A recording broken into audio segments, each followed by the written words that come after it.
Hello everyone. तो आज हम लोग बच्चों इलेक्ट्रिक चार्जेस एंड फील्ड्स में शुरू करेंगे लेक्चर नंबर फोर्थ। और लेक्चर नंबर फोर्थ में हम लोग आज पढ़ेंगे कूलम्ब्स लॉ के बारे में पूरा डिटेल में पढ़ेंगे। कूलम्ब्स लॉ जो इस चैप्टर का बेस है, जिस पर ये पूरा चैप्टर समझ लो एक तरीके से टिका हुआ है। पूरे चैप्टर में इस कूलम्ब्स लॉ की ही समझ लो एक तरीके से बात होनी है।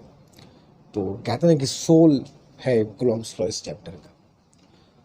कि लॉ जो हम लोग पढ़ेंगे समझेंगे वो तो है ही है। दो सबसे इम्पॉर्टेंट चीज़ जो कूलम्ब्स लॉ के बारे में हमें समझनी है एग्जामिनेशन के पॉइंट ऑफ व्यू, कि कूलम्ब्स लॉ पे जो क्वेश्चंस बनते हैं बहुत वास्ट वैरायटी है इसकी।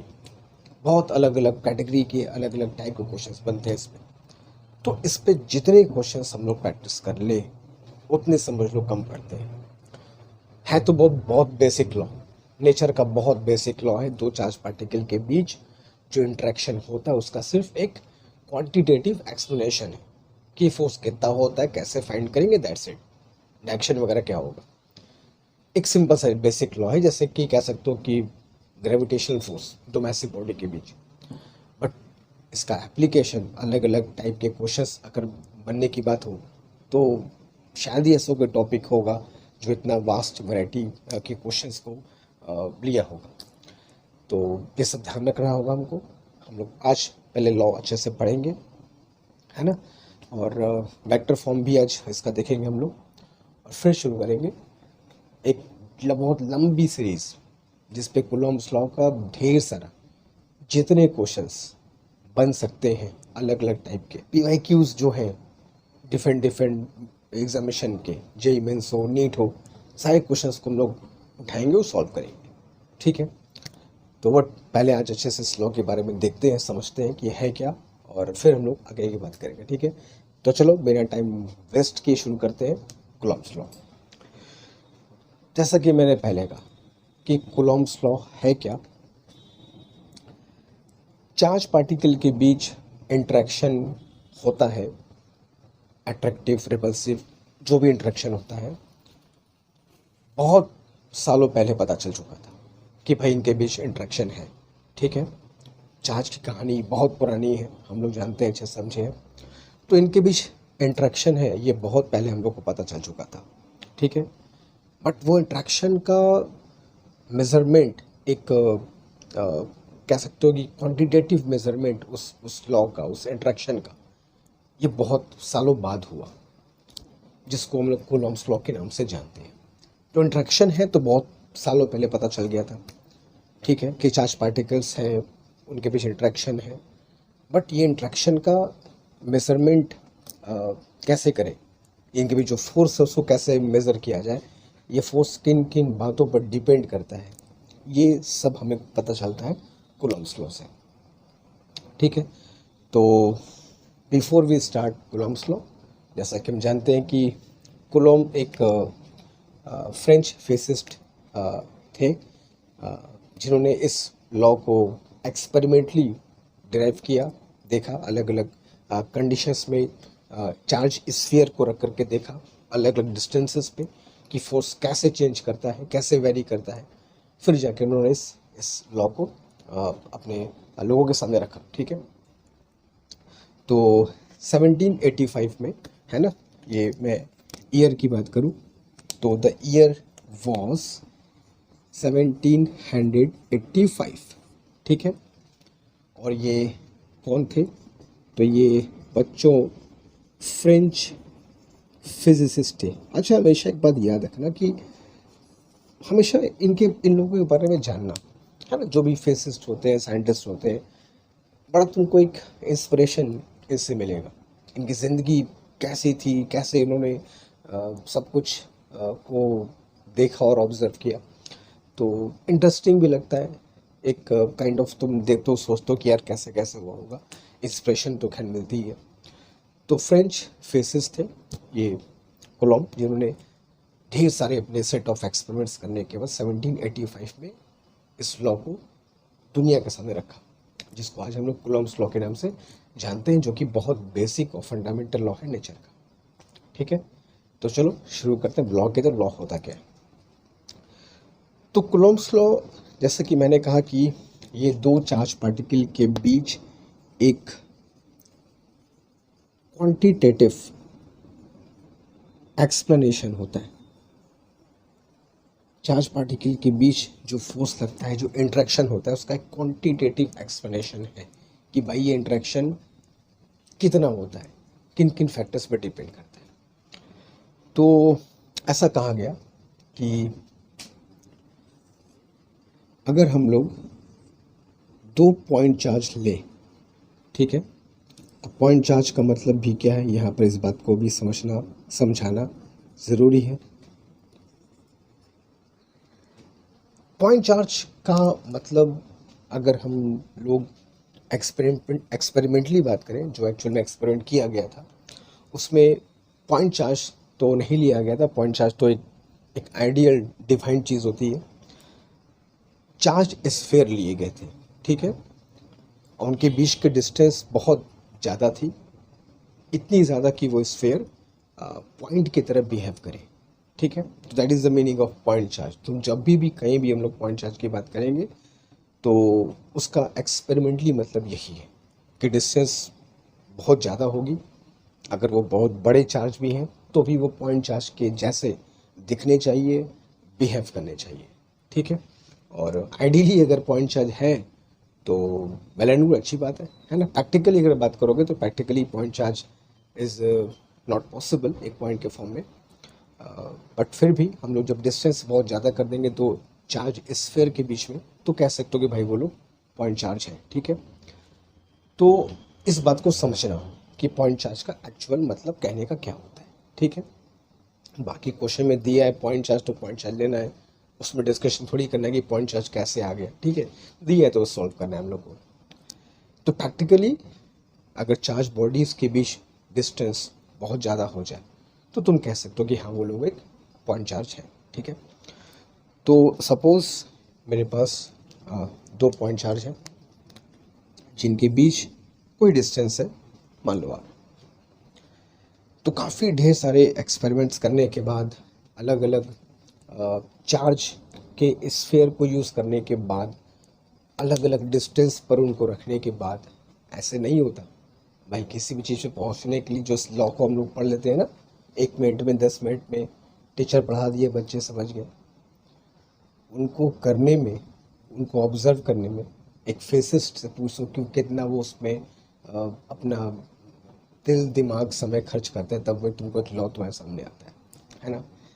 तो बड़े इंटरेस्टिंग होती है इन लोगों की ज़िंदगी। कभी इनके बारे में सोचो, जानो, you will get lot of inspiration from this people. Anyway, तो ये 2 पॉइंट चार्ज हैं, Q1 Q2, उनके बीच के डिस्टेंस मान लो बेटा आ रहे हैं। तो इन भाई साहब का कहना था कि इनके बीच जो इंटरेक्शन है, जो इनके बीच इंटरेक्शन है चार्ज पार्टिकल के बीच, same kind of charge repel, opposite attract, जो सालों पहले हमको पता चल चुका था, वो किन बातों पर डिपेंड करता है। तो इन्होंने कहा कि फोर्स ऑफ अट्रैक्शन और रिपल्शन जो भी है इनके बीच में, this force is proportional to the magnitude of product of magnitude of 2 charge. ये जो फोर्स है इन चार्ज पार्टिकल के बीच, इनके चार्ज के जो अमाउंट है, मैग्नीट्यूड, उसके एकदम प्रोपोर्शनल है। चार्ज की वैल्यू बढ़ाते हैं और फोर्स सर पर भागेगा, खूब बढ़ेगा। तो ये तो पहला इनका कंक्लूजन हो गया कि भाई फोर्स जो चार्ज पार्टिकल के बीच लगेगा इनके मैग्नीट्यूड के प्रोपोर्शनल है, ठीक है। दूसरा उन्होंने क्या किया, डिस्टेंस को वेरी किया, और डिस्टेंस को वेरी करने के बाद इन्होंने कहा कि जो फोर्स है डिस्टेंस के स्क्वायर के भी प्रोपोर्शनल होता है। सॉरी, डिस्टेंस के स्क्वायर के, yes, inversely proportional, not proportional, inversely proportional होता है। मतलब डिस्टेंस को अगर बढ़ाते गए तो फोर्स बड़ा तेज़ी से कम होते लगेगा। तो अलग अलग डिस्टेंसेस पर रखने के बाद, फोर्स को कैलकुलेट करने के बाद, ये कंक्लूजन इन्होंने ड्रॉ किया कि भाई ये चार्ज के मैग्नीट्यूड के प्रोडक्ट के प्रोपोर्शनल और बीच के डिस्टेंस के स्क्वायर के इन्वर्सली प्रोपोर्शनल होता है, ठीक है। मतलब कह सकते हो कि इनका ये कहना था कि जो कूलॉम्स लॉ है जो कूलॉम फोर्स है, इलेक्ट्रिक फोर्स जो दो चार्ज पार्टिकल के बीच है, that follows the famous inverse square law। अब ये इन्वर्स स्क्वायर लॉ ठीक वैसे ही है जैसा हम लोग फोर्स ऑफ ग्रेविटेशन में पढ़ते हैं ना, F प्रोपोर्शनल टू, अगर याद हो तो m1 m2 by r square, the force of gravitation है ना, फिर बीच में कॉन्स्टेंट कैपिटल जी आता है, सबको पता है वो। तो ये फोर्स जैसे इन्वर्स स्क्वायर लॉ को फॉलो करता है, in the same way Coulomb's law भी इन्वर्स स्क्वायर लॉ को फॉलो करता है। डिस्टेंस बढ़ाओगे, फोर्स उसके डिस्टेंस के स्क्वायर के इन्वर्स के हिसाब से चेंज करेगा। तो ये दो कंक्लूजन इन्होंने अपने सेट ऑफ एक्सपेरिमेंट से, सेट ऑफ ऑब्जर्वेशन से कह सकते हो, इन्होंने ड्रॉ किया। अब अगर हम लोग मैथमेटिक्स इसमें लगाएं और इक्वेशन 1 इक्वेशन 2 इनको कंबाइंड किया जाए तो F proportional to mod of Q1 Q2 by r square, ठीक है, दोनों को मिला दिया। फिर वही यूनिवर्सल लॉ बचपन से पढ़ते आ रहे हैं कि भैया ये प्रोपोर्शनलिटी साइन हटेगा तो बीच में एक कांस्टेंट की एंट्री होगी। अब यहाँ कांस्टेंट क्या चूज़ किया जाए, ठीक है, तो कांस्टेंट यहाँ उन्होंने बड़े एक इस बड़ा बहुत ही इंटरेस्टिंग तरीका निकाला था कांस्टेंट को चूज़ करने का उन्होंने। तो उनके हिसाब से यहाँ जो कांस्टेंट लिया उन्होंने, F इज इक्वल टू के Q1 Q2 by r square, ठीक है। अब ये जो K की वैल्यू है ये डिपेंड करता है कि हम लोग यूनिट क्या यूज़ करते हैं, है ना। तो अगर हम लोग SI यूनिट की बात करें जो कि हम लोग को जनरली करना है, तो in SI units K is equal to 9 into 10⁹ newton metre square per coulomb square, ठीक है। ये जानते हुए कि चार्ज की SI यूनिट क्या होती है, कूलॉम, ठीक है, चार्ज की SI यूनिट इज कूलॉम। हालांकि ये सब चीज़ें उन्होंने खुद पता किया कि चार्ज को अगर हम लोग कूलॉम में लें, है ना, तो उसके हिसाब से हम लोग K की वैल्यू क्या रख सकते हैं। बड़ा इंटरेस्टिंग उनका एक तरीका था करने का। तो उन्होंने सब कुछ SI यूनिट में रखने की कोशिश की और ये पता लगा है कि चार्ज की SI यूनिट को हम लोग चलो कूलॉम बोलते हैं। और एक तरीके से इन्होंने एक कूलॉम को डिफाइन भी किया, है ना, कि एक कूलॉम का क्या एक्चुअल मतलब होना चाहिए, कि चार्ज की कितनी अमाउंट को एक कूलॉम बोला जाए। ये भी इनके ही ऑब्जर्वेशन से, एक्सपेरिमेंट से पता चला कि एक्चुअल वो अमाउंट कितना होगा कि वो एक कूलॉम कहा जाए, ठीक है। तो SI यूनिट में सारा कुछ अगर हम लोग बात करें, जहाँ चार्जेस की यूनिट हम क्या लेते हैं, कूलॉम, तो वहाँ पर K की value 9 into 10⁹ newton metre square per coulomb square होती है। न्यूटन फोर्स का यूनिट है SI unit, metre is that of length and coulomb is that of charge. तो इस तरीके से हम लोग K को डिफाइन कर सकते हैं अपने यूनिट के हिसाब से। फाइन, फॉर वैक्यूम और फ्री स्पेस की अगर बात किया जाए, जनरली हम लोग ये देखेंगे कि जब दो चार्ज पार्टिकल के बीच मीडियम वैक्यूम हो तो उस कंडीशन में कांस्टेंट K का रूप क्या होगा। तो इनका कहना था कि अगर दो चार्ज पार्टिकल के बीच अगर मीडियम हम वैक्यूम ले लें, तो अभी बीच का मीडियम नॉट नेसेसरली कि हमेशा वैक्यूम हो, कुछ और भी हो सकता है, जिसकी बात हम लोग बाद में करेंगे।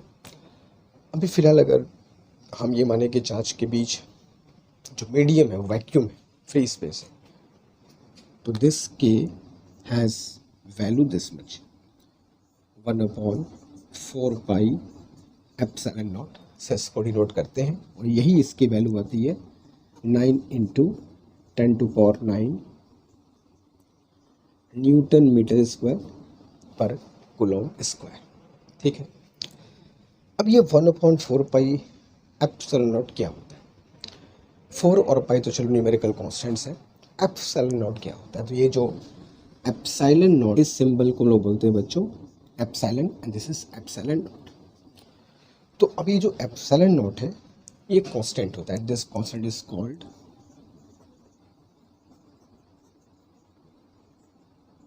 Permittivity of free space. ये एप्सिलॉन एक कांस्टेंट है जिसको हम लोग फ्री स्पेस की परमिटिविटी के नाम से पुकारते हैं, और इस परमिटिविटी की जो वैल्यू होती है that is 8.854 into 10⁻⁻12 that is coulomb square पर न्यूटन मीटर स्क्वायर। ठीक है, ये बहुत हम लोग पढ़े होंगे क्लास 11th में जब हम लोग डायमेंशन निकालते थे। तो हालांकि 11th का डायमेंशन चल भी रहा है, 11th क्लास में नीट में डायमेंशन पढ़ा भी रहा हूँ मैं, तो ये थोड़ा बहुत तो अंदाज सारे बच्चों को होता है। ऐसा नहीं कि पहली बार हम लोग पढ़े, क्योंकि 11th में तुम जाते हो तो इनके डायमेंशन बड़े फेमस है, स्कूल में खूब पूछता है कि भैया डायमेंशन बताओ परमिटिविटी का। तो 8.854 10⁻12 कूलम स्क्वायर पर न्यूटन मीटर स्क्वायर। ठीक है, ये एक इम्पॉर्टेंट वैल्यू है जो तुमको बहुत अच्छे से याद होनी चाहिए, परमिटिविटी ऑफ फ्री स्पेस। ठीक है, तो अगर हम लोग के की वैल्यू यहाँ पर रखते हैं तो कूलम्स लॉ का द मोस्ट जनरल फॉर्मूला जो हम सब यूज़ करते हैं वो ये हो गया 1/4 pi epsilon not mod Q1 mod Q2 divided by उनके बीच के डिस्टेंस का स्क्वायर। ठीक है, तो यही कूलम्स लॉ का मोस्ट जनरल फॉर्म है जो हम यूज़ करते हैं। पर याद रखना ये जो वैल्यू 1/4 पाई एप्सिलॉन नॉट ये वैक्यूम के लिए लिखी गई है, फ्री स्पेस के लिए, and this whole value is 9 into 10⁹9। हम जब न्यूमेरिकल्स करेंगे तो इस पूरे की वैल्यू इकट्ठे 9 इन 10⁹9 रखेंगे। कभी कभी अगर हमको एप्सिलॉन की वैल्यू जरूरत पड़ी तो it is 8.854 10⁻12 in SI unit, याद रहेगा। तो ये कूलम्स लॉ का एक कह सकते हो कि एक ऑब्जर्व कूलम्स लॉ का एक क्वांटिटेटिव एक्सप्लेनेशन, स्टेटमेंट, अप्रोच जो कह सकते हो वो तुम्हारे सामने है कि भाई दो चार्ज पार्टिकल के बीच फोर्स लगेगा कितना, कब। हाँ, इस फोर्स का डायरेक्शन जो होगा वो इस लाइन के अलोंग ही रहेगा। ठीक है, अब उसके वेक्टर फॉर्म की बात करेंगे हम लोग अभी। तो this force acts along the line joining the two charge, इस बात को ध्यान रखना। अब इसके वेक्टर फॉर्म भी तुरंत हम लोग करेंगे, तो जैसे कॉपी कर लो तो इसके वेक्टर फॉर्म को भी हम लोग तुरंत देखते हैं। ठीक है, चलो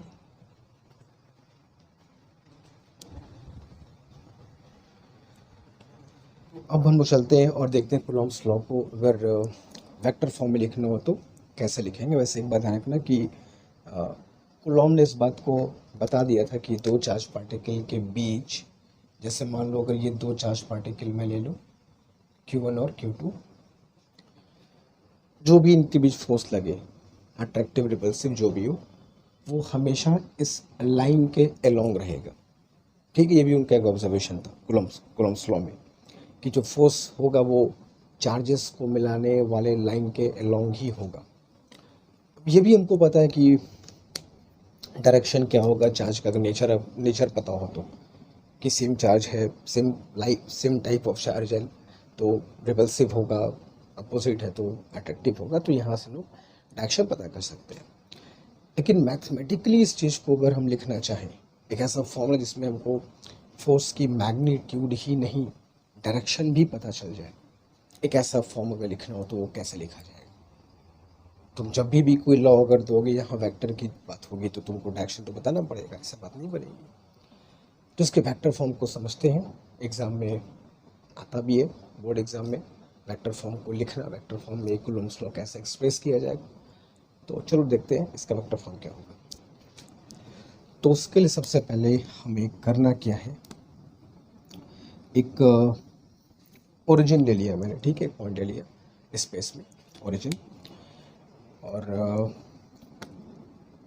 2 पॉइंट चार्जेस मैंने इसके रिस्पेक्ट में मैंने बनाए कुछ ऐसे, लाइक दैट, ठीक है।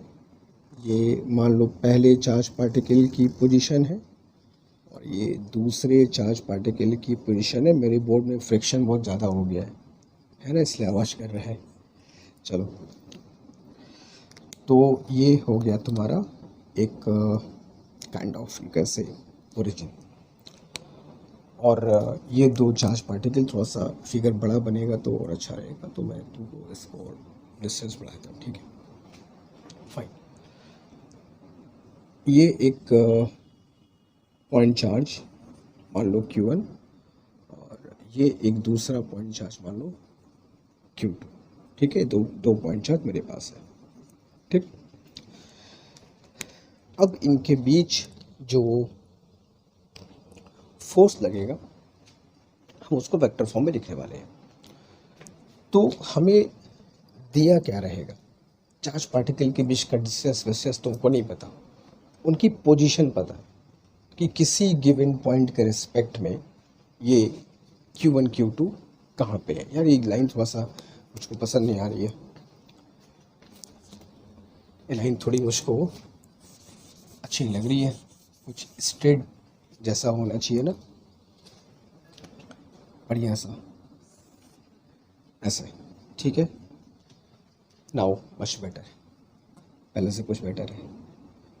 चलो, तो ये एक ओरिजिन है जिसके रिस्पेक्ट में हम 2 चार्ज पार्टिकल को कंसिडर करते हैं। लेट अस सपोज Q1 की पोजीशन R1 है, Q2 की पोजीशन R2 है, ठीक है, बराबर। ये R1 और ये R2, हम यहाँ पर पे दोनों को जैसे ज्वाइन कर देते हैं, ठीक है। और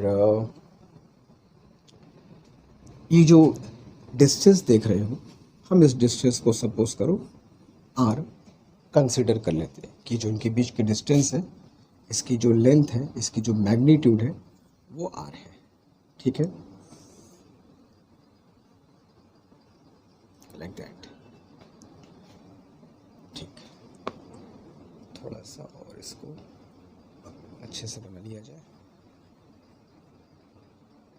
है ना, लाइक दैट। फिगर जितना अच्छा होगा उतना बातें समझ में आती हैं, ठीक है। चलो, अब यहाँ पर हम लोग थोड़ा सा कुछ वेक्टर वगैरह डिफाइन कर लेते हैं। पहले सबसे पहले तो हम फोर्स को डिफाइन करते हैं। कैसे लिखेंगे फोर्स को, तो I am writing like that, force on charge Q1 by Q2 को हम लोग बच्चों F12 कहकर पुकारेंगे, ठीक है, क्लियर है। Force on charge 1 by charge 2 को हम लिखेंगे F12, and force on charge, समझ गए होगे क्या लिखने वाले, Q2 बाई Q1 को हम लोग F21 लिख करके समझेंगे, F12 F2, ठीक है। पहले तो ये बात हो गई। फिर एक वेक्टर डिफाइन करते हैं, we define a vector R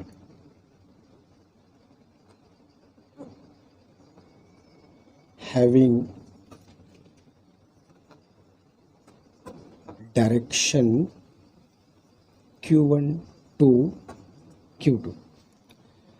चलो हम Q1 से Q2 की तरफ एक वेक्टर R को डिफाइन करते हैं कि हमारा एक वेक्टर R है जिसका डायरेक्शन Q1 से Q2 की तरफ है, ठीक है। ये वेक्टर ऐसे जा रहा है Q1 से Q2 की तरफ, ठीक है, and has got magnitude equal to R। इसकी जो मैग्नीट्यूड है वो आर के इक्वल है, दिस इज, ठीक है। And we define a vector, it is called R dash having direction Q2 to Q1।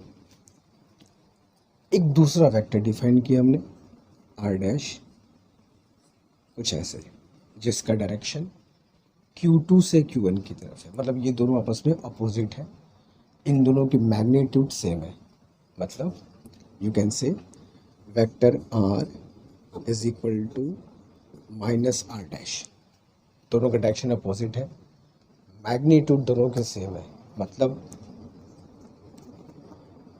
Mod R is equal to mod R dash है, और दोनों की वैल्यू की मैं क्या दे रहा हूँ बच्चों, इन दोनों की वैल्यू को हमने मैग्नीट्यूड को मैंने आर कंसीडर कर लिया, ठीक है। तो ये दो वेक्टर क्लियर हो गए, Q1 से Q2 वेक्टर आर, Q2 से Q1 वेक्टर आर डैश, तुम कोई एक्स वाई जेड बोलो उससे फर्क नहीं पड़ता, ठीक है। अब यहाँ क्या माने, कुछ और एक्स मान लो, वाई मान लो, यू मान लो, वी मान लो, कोई फर्क नहीं पड़ता, ठीक है। बस एक वेक्टर होना चाहिए जो डायरेक्शन को बता सके, दैट्स इट। Q1 से Q2 एक वेक्टर हो, आर मान लिया, Q2 से Q1 एक वेक्टर आर डैश मान लिया, ठीक है, फाइन। हम सब जानते हैं कि स्केलर्स को वेक्टर बनाने का सबसे बढ़िया तरीका है उसको एक यूनिट वेक्टर थमा दो, लो, जैसे ही एक स्केलर यूनिट वेक्टर लिया बन गया वेक्टर, तो यहाँ पर हम लोग यूनिट वेक्टर को डिफाइन करेंगे। आर कैप क्या होगा, किसी वेक्टर का यूनिट वेक्टर कैसे निकालते हो, भूल गया 11th की बात याद करोगे तो जब किसी वेक्टर में उसके मॉड से डिवाइड देते हो तो वो एक यूनिट वेक्टर बन जाता है। तो वेक्टर आर, अच्छा ये जो वेक्टर आर की वैल्यू है हम ये कैसे निकालेंगे, तो यहाँ पे अगर मैं तुमको एक चीज़ अलग से करके दिखा दूँ, इसको अगर वेक्टर फॉर्म में देखो तो R1, अगर मैं इसको 1 मिनट के लिए हटा दूँ ताकि कोई कन्फ्यूजन ना हो, vector R1 plus vector R is equal to R2, जैसे वेक्टर का एडिशन होता है ना, जैसे vector A vector B and this is A plus B। तो वो अगर मैं इस फिगर में लगाऊँ तो क्या मिलेगा, R1 plus R is equal to R2। तो वी कैन राइट, अलग से मैं लिख के तुमको दिखा दे रहा हूँ कि क्या हमको चाहिए, R1 plus R is equal to R2 बोल सकते हैं, है ना। वेक्टर सम का हिसाब से अगर फिगर देखो तो पहले वेक्टर A ड्रॉ किया, जहाँ पे A गया वहाँ से B ड्रॉ किया, फिर दोनों को मिला दिया, ऐसे तो मिलता है A प्लस B। तो vector A vector B this is A plus B, वही लिख दिया मैंने। तो यहाँ से अगर मैं वेक्टर R निकालूँ तो क्या मिल जाएगा, R2 माइनस R1, एंड अगर R डैश निकालूँ और R डैश तो इसका उल्टा है, तो R डैश क्या मिल जाएगा, R1 माइनस R2।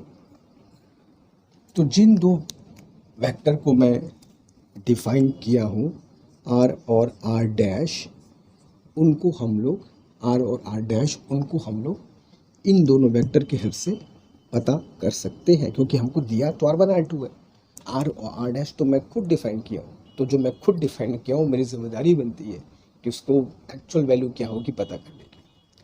हाँ दिया तो R1 R2 था, तो R की value R2 minus R1, R dash की वैल्यू R1 माइनस R2। कैसा, मतलब कि अगर हमको ये दोनों वेक्टर पता हो तो ये दो वेक्टर पता कर सकते हैं, ठीक है। जो हम डिफाइन किए हैं वो हमारे कंट्रोल में है, ठीक है। सही डिफाइन तो कर दिए मगर पता नहीं कैसे निकलेगा, ऐसा नहीं है, डिफाइंड है और पता है क्या इसकी वैल्यू है, ठीक है। चलो, so vector R is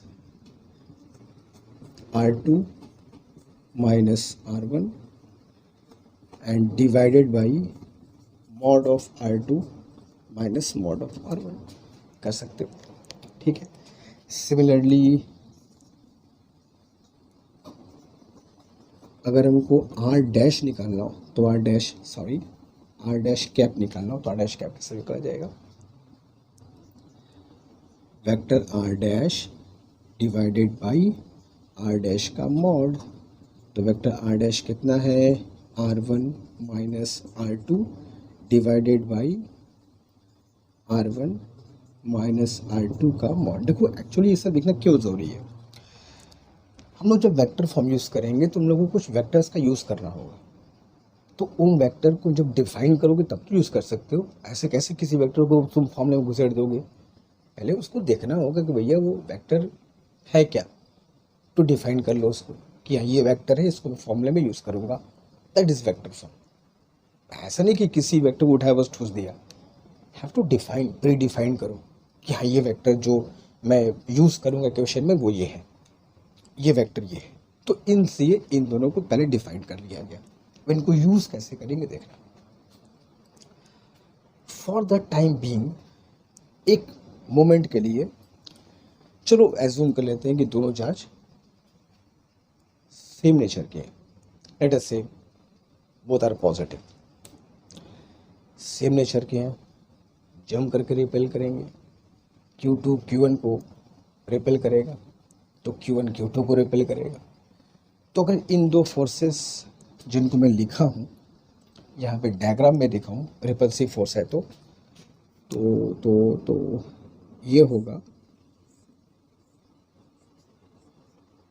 F21 मतलब force on Q2 by Q1 repulsive हो, और दिस फोर्स थोड़ा सा डार्क करो ताकि क्लियर हो कि भाई ये फोर्स है कौन सा। This force will be F12 का मतलब फोर्स ऑन 1 ड्यू टू 2, ठीक है। और चूंकि दोनों को मैंने पॉजिटिव माना तो दोनों फोर्स हमारा क्या होगा, रिपल्सिव होगा, ठीक है। ये एकदम लाइन में आना चाहिए, थोड़ा मैं स्केल यूज़ नहीं कर रहा हूँ तो थोड़ा सा ऊपर नीचे हो गया। This should be in a line, this बात का ध्यान रखें, ठीक है। चलो फाइन, इतना समझ आया। तो दोनों रिपल्सिव फोर्स है, F12 भी F21 भी। अब कैसे लिखेंगे देखो। नाउ अब जो वेक्टर हम यूज़ करने वाले हैं उन सारे वेक्टर को डिफाइन कर दिया मैंने, अब यूज़ कर सकते हैं। Therefore F21 का मतलब force on Q2 by Q1 जो इस तरफ जा रहा है, ठीक है, मतलब R की डायरेक्शन में जा रहा है। R डैश इधर था और इधर एरो देखना, ये दो एरो सेम है तो इसका डायरेक्शन इस वेक्टर के सेम है, तो इसका डायरेक्शन उठाकर इसको दे देना है, बन जाएगा वेक्टर फॉर्म। तो 1/4 pi epsilon naught Q1 Q2, बीच का डिस्टेंस तो मैं आई स्क्वायर मान ली हूँ, दोनों के बीच का डिस्टेंस R है, और इनटू यहाँ पे कर दिए मैंने R कैप। अब ये R कैप जो लिख रहा हूँ वो क्या है, तो भैया इसीलिए उसको प्री डिफाइन कर दिया गया, तो R ये है। तो जो वेक्टर हम यूज़ करने वाले हैं वेक्टर फॉर्म में वो हम डिफाइन करेंगे ना कि भैया ये है, देखो यूज़ करेंगे, ये वेक्टर ये है। अपने आप से किसी वेक्टर को ऐसे तुम नहीं डाल सकते। कोई पूछ लिया कि आर कैप क्या है तो क्या बताओगे, लिखा है, कैसे आया देख लो कैसे आया, ठीक है। तो ये छोटी छोटी बातों को खुद को समझाओ क्यों ऐसा किया जा रहा है। Similarly force on 1 due to 2, तो force on 1 due to 2 1/4 pi epsilon naught Q1 Q2 by R square, और R डैश कैप लिख सकते हो। R डैश का डायरेक्शन देखो F12 का डायरेक्शन है, तो इसको डायरेक्शन देना हुआ R डैश का दे दिया, इसको देना हुआ R का दे दिया, और R डैश है क्या डिफाइन कर दिया है मैंने, R है, R डैश है, चेक कर लो। तो कोई क्वेश्चन पूछेगा चेक करो ना, चेक करो क्या, सब तो बता दिए। तो अब ये हो गया इसका वेक्टर फॉर्म, यही तुम्हारा कूलॉम्स लॉ का वेक्टर फॉर्म है। अब मन में सवाल आता है सर ये तो अब सेम चार्ज के लिए बताएं, अपोजिट नेचर होगा तो अट्रैक्शन होगा। वो कैसे करेंगे देख लो, अपने आप आ जाएगा। अगर ये अपोजिट नेचर है Q1 Q2, यहाँ पर Q1 Q2 तुम साइन के साथ यूज़ करना है ना, प्लस तो प्लस माइनस तो माइनस। तो अगर एक प्लस एक माइनस होगा तो प्लस इंटू माइनस करोगे तो माइनस आएगा, यहाँ पर क्या आ जाएगा माइनस आर कैप। तो माइनस आर कैप का डायरेक्शन, अगर आर कैप इधर है तो माइनस आर कैप इधर हो जाएगा, अट्रैक्शन हो जाएगा, अपने आप एडजस्ट कर लेगा वो। नहीं समझे? फिर समझो। अगर एक चार्ज पॉजिटिव है एक चार्ज नेगेटिव है तो प्लस इंटू माइनस किया तो क्या आएगा माइनस, वो माइनस आर कैप ले लेगा। तो माइनस आर कैप डायरेक्शन क्या है, अगर आर कैप इधर है तो माइनस आर कैप इधर हो जाएगा, तो फोर्स अपने आप अट्रैक्टिव हो जाएगा। तो यहाँ तुमको चार्जेस की वैल्यू को साइन के साथ यूज़ करना है, प्लस तो प्लस माइनस तो माइनस, वो अपने आप डायरेक्शन को एडजस्ट कर लेगा। ठीक है, तो इस बहुत आसान तरीके से तुम कूलॉम्स लॉ को वेक्टर फॉर्म में लिख सकते हो, लेकिन तुमको पहले वो वेक्टर्स को डिफाइन करने होंगे। ठीक है, तो बड़ा इंपॉर्टेंट है, एग्जाम बहुत पूछा जाता है, तो जल्दी से कॉपी करो तो फिर लोग आगे चलेंगे। तो ठीक है, डू इट फास्ट।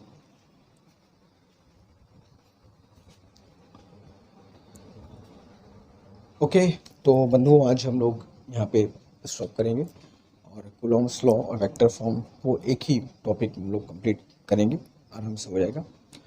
अब आगे हम लोग चलेंगे, तो अब कूलॉम्स लॉ पे हम लोग क्वेश्चन शुरू करेंगे, अलग अलग लेवल के, अलग अलग कैटेगरी के ढेर सारे क्वेश्चंस प्रैक्टिस करेंगे। फिर हम लोग आगे इलेक्ट्रिक फील्ड, डाइपोल, सबकी बात एक एक करके करेंगे। ठीक है, तब तक इसमें कोई डाउट हो, कोई मन में शंका हो, कोई बाहर से कोई क्वेश्चन हो कि सर इस पे वीडियो दीजिए, उस पर वीडियो दीजिए, ये क्लास दीजिए, वो क्लास दीजिए, you can mention your queries, your questions, your suggestion, your demands, everything your comment section.